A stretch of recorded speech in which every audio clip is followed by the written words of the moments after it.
And welcome. My name is Vakila. In this program, we're dealing with octaves.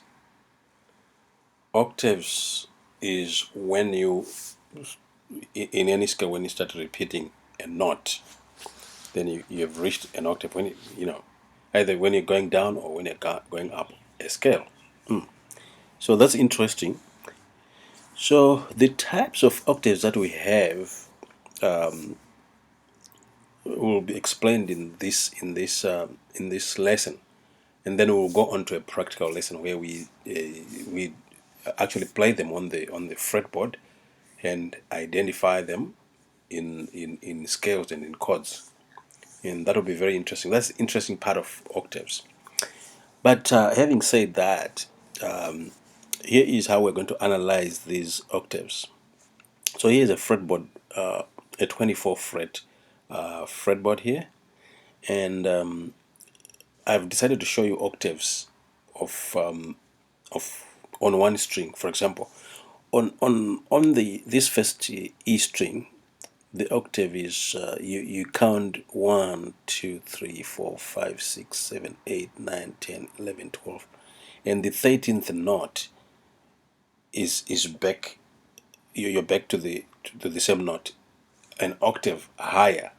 If you're going down, it will be an octave lower. So you count 1, 2, 3, 4, 5, 6, 7, 8, 9, 10, 11, 12. And then the next one is the octave. So that's the rule here for on any string anyway. You see B here and you have B. So on this you see these are the fret numbers. This is fret number 3, fret number 2, fret number 1, and fret number 0. So the fret number 0, notes on this fret number 0, all the octaves are on fret number 12. And if you go another octave from 12, you go to 24. So that's the other octave there. So from 0 to 24, that's 2 octaves. 2 octaves. Okay. The other thing that you can do here with these octaves on one string, these are linear octaves. They're just linear, horizontal if you like. Horizontal. So I'll show you one thing that you can show. You can take an octave of this E here, and it will come here, E. And you take an octave of this E here. So this octave here is the same as this octave here. They're unisons. So these are called unison octaves because they sound the same. If two people play those two octaves, one is playing string number 1, the other one playing string number 3, it just sounds the same because they are unisons. You can still take another unison here. Here, a unison. Actually, you can't. You remember a unison 1, 2, 3, 4, 5 for this string here. So 1, 2, 3, 4, 5. Then, so this here is another unison here. So another octave. So these are unisons. These 3 octaves. You can still take another octave here, and yeah, here we can't go any further. So the next E is actually up there. So this is a this octave here. This octave here. These octaves 1, 1, 2, 3. They are unison octaves. Unison octaves. Now, if you take this one backwards like this, you're gonna get to here. So this unison here, which is on the D string, and the unison on the E string here, they are octave unisons. Octave unisons. They are this note and that note are an octave apart, and this note and that note are an octave apart. So they're octaves. Okay, while these ones are unison octaves. On this string here, this E to E and E to E and E to E, they are unison octaves. But this E to E and E to E on the D string, between the D string and the G string, they are octaves. Okay, octaves. Okay. That's a pretty nice term there to use. And then we'll go on to the next thing that we can do on octaves. You can find octaves on between two adjacent strings. So let's just use the C, for example. C, if you want to find an octave, this is a very important octave here because you count 1, 2, 3, 4, 5, 6, 7, 8. So on the eighth of the fret between string number 1 and 2, you find an octave there. So this one being the higher octave, actually, an octave above this on string number 2. Now if you go to string number 2 and 3, let's find where this C is for this one. You can actually let's take a unison. You take a unison. That's where you do it. Take a unison 1, 2, 3, 4, 5. Then you do that. And then you also count it on 1, 2, 3, 4, 5, 6. Then so between these two strings, string number 2 and number 3, you have these octaves. So you count 1, 2, 3, 4, 5, 6, 7, 8, and 9 between string number 2 and string number 3. Now let's take another octave, another unison. We take a unison. We're taking unisons like what we've done before. 1, 2, 3, 4, 5, 6.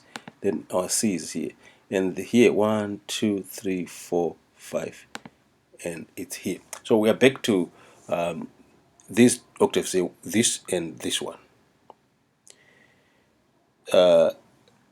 Now notice that because these 1, 2, 3 are unisons, they are octaves of this one.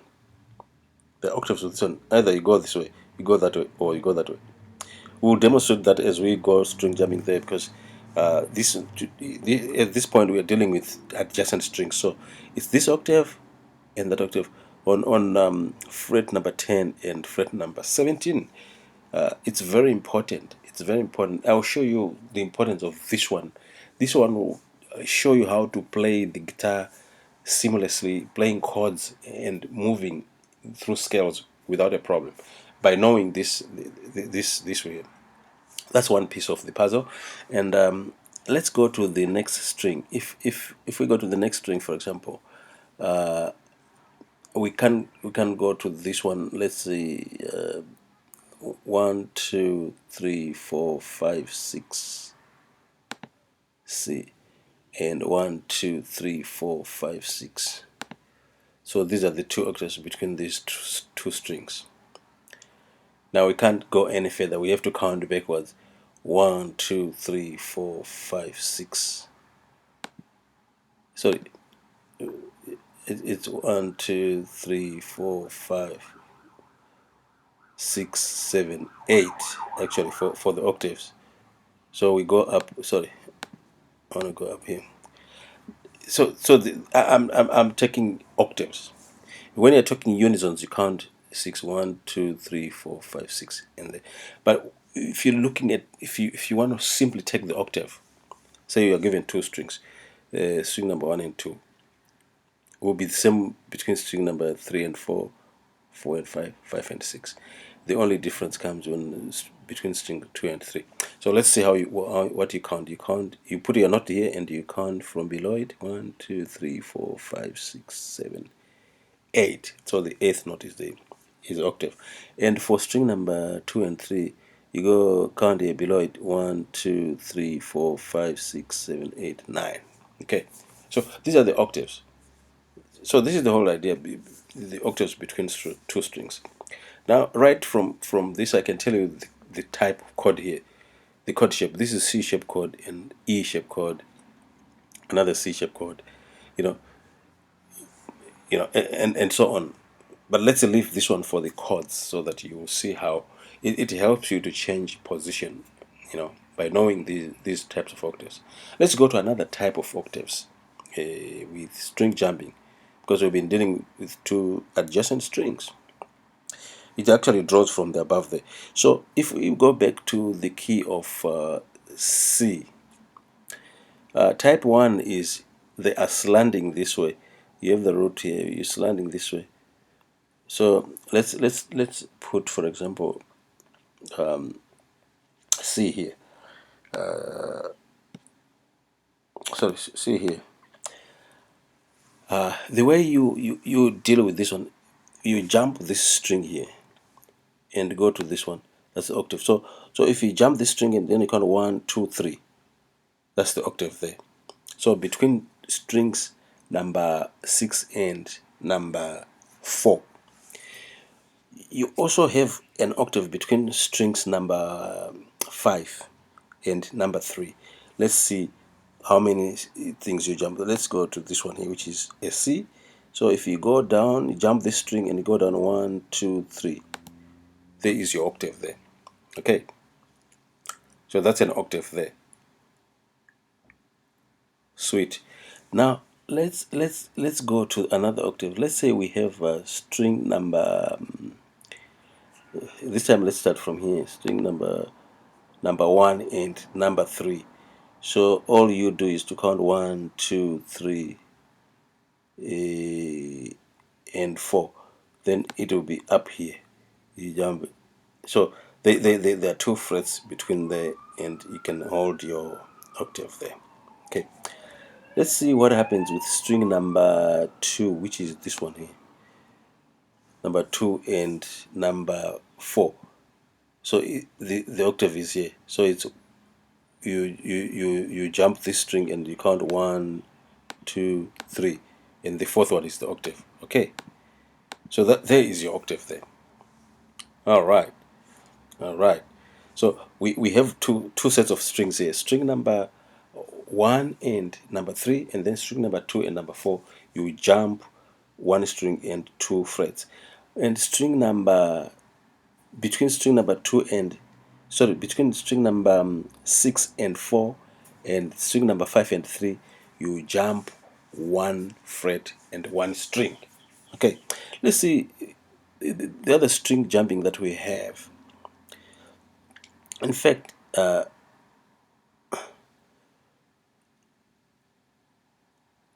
let's before we rush to there. Let's remove these.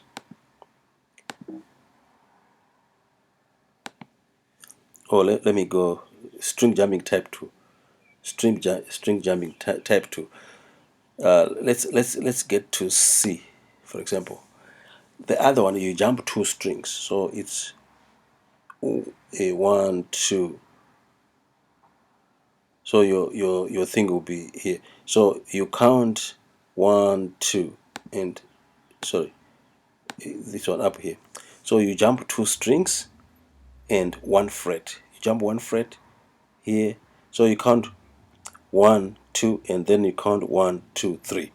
Okay, that's your octave between strings number 1 and number 4. Now let's do that on string number. Let's take you can. There are 2 ways of doing it.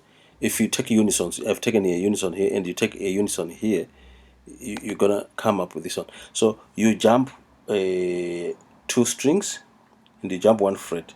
So that'll be 1, 2, and then 1, 2, 3, 4. That's your octave there. Now let's see the other one that we have on string number. Let's say if we take a string number 3, which is this one here, number 3. So you can count 1, 2, 3, 4, 5. Sorry, 5. 1, 2, 3, 4, 5. Then we get the and 1, 2, 3, 4, 5, 6. So here is your octave there. Your octave. That's your octave there. Okay. Now between 3 strings, it's wait 1, 2, 3. It's too far. This and that because they are unisons. So these are the types of octaves that you get. Okay. So they might be slanting that way or slanting this way. Okay, so that's it there. The other thing that you can actually do, which is very helpful, is to say you pick one note like C, and you write all the octaves, if you like, octaves. C, sorry, octaves, and you count 1, 2, 3. You're gonna have it here. You count 1, 2. You're gonna have it here, and you count 1, 2, 3. You're gonna have it here. You count 1, 2. You're gonna have it here, and so on. You go on. Let's see whether you can have it here. I don't think you have a C here, so it's a B there. So these are the octaves for these notes. So you can also play double octaves like this from string number, let's say string number 5 to 3 to 1, and also string number 6 to 4 to 2. They are very important. I'll show you how to. I think I've shown you how to play this one using fifth intervals. You can quickly go and play to this, on this thing here. This, you play your solo here. You can play your rhythm here and your solo here. So they are very useful for that. Okay. So these are the octaves. Now, the last thing that I want to do here on this one, I'll go back to this one, and then we're gonna do what is called diatonic octaves. Diatonic octaves. Diatonic octaves are octaves in a scale, in the major scale. So you can actually, it's pretty simple here. We can erase all these notes here, and pick, for example, we can pick, which is pretty simple. Let's pick one of the octaves that we had. For example, one that is slanting. I prefer to do this actually on as a single lesson, because it's a long lesson. But let's do one, however. So let's pick C here, and we get another C there. Octaves would normally follow the, let's say this is the root here. So let's go on. The next octave that you get is this one. Octaves follow in the fourth here, fifth, sixth, seventh, and the octave. So you can play these here. There are many songs that were played on this type of octave. Or you can make it slant the other way. We'll tackle this topic on its own. I think it requires its own lesson. But this is what happens. The octaves follow the do re mi fa sol la ti do. When you play them on the fretboard like this, you're fretting this C and that one. You play them. Either you strum them both, or you pick them both, or you stagger them. This, and then you hear your sound. This is very important. It's a very important, and this one, as you can see, it comes from this chord here, this chord shape here. You can check that one out. So as we arrange them diatonically, I'll show you the chord where they're coming from, and then you can also you can create your rhythm, because you can create a song just on this one. You plan where you're going to play these octaves, and then you plan where you're going to play these chords, this chord, for example, and then you can mix with other shapes, which is fine. Thanks very much. My name is Vakile. I'll meet you in the next episode, where we talk more about these. We're going to be discussing diatonic octaves and octaves in scales. Thanks. Bye bye.